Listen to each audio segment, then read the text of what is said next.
She's had to deal with hummus boycotts, demonstrations and ultra-Orthodox Jews protesting a pig farm's proximity to a dairy.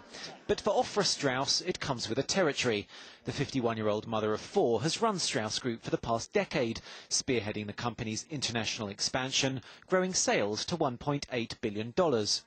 We looked really at the size of our company, and we decided already 10 years ago that we have to start to really look for opportunities outside of Israel.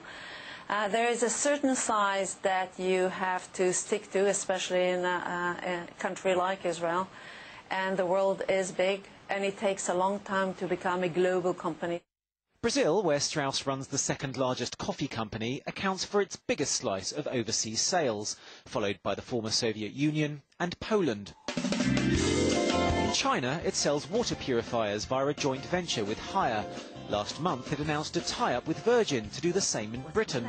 But expansion has its limits. We will really do more in the countries we operate, and I doubt we'll enter into new countries in the next year. Israel remains key. It's where her grandparents founded the company after fleeing Nazi Germany, and it still accounts for most of Strauss's sales. Israel is our home base. Israel is really where we started. This is really our aspiration and really what we look at for opportunities.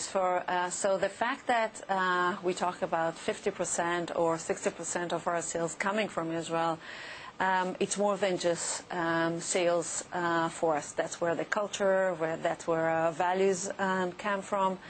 So what's going on in Israel, more than just our sales, really affect the way we think. We, like in the rest of the world, we saw some demonstration, social unrest because of the cost of living in Israel. Food is 12% of the actually what affects the cost of living in Israel, and we were affected as well. We decreased some of the prices of our product to really be and to do the right thing for this situation in Israel, and of course it will affect us. It certainly affected the company. The shares dipped to a 2-year low after Strauss cut prices on white cheese and a chocolate pudding called Milky. The Eurozone debt crisis won't help either if it spreads to Eastern and Central Europe, but Strauss is confident about the future.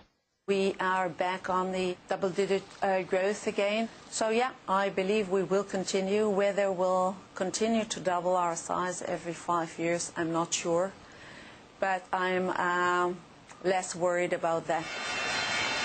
Ringing the opening bell at the New York Stock Exchange this week, Ofra Strauss donned her other hat as the head of the Israel-America Chamber of Commerce. But she won't be listing the company there anytime soon, or reducing the family's stake. In order to really be listing on the New York Stock Exchange, at least our sales here in the US, I believe, needs to be much larger. So we don't have any plans at the moment to be listed more than in the Israeli Stock Exchange. 30% of our shares are actually traded on the stock exchange, and my family has less than 70%. We will actually reduce our shares when it will be necessary. But we don't do it just for the sake of selling shares and having more money at home. Business, after all, says Ofra Strauss, is about much more than making money. Elliott, Gotkine, Bloomberg.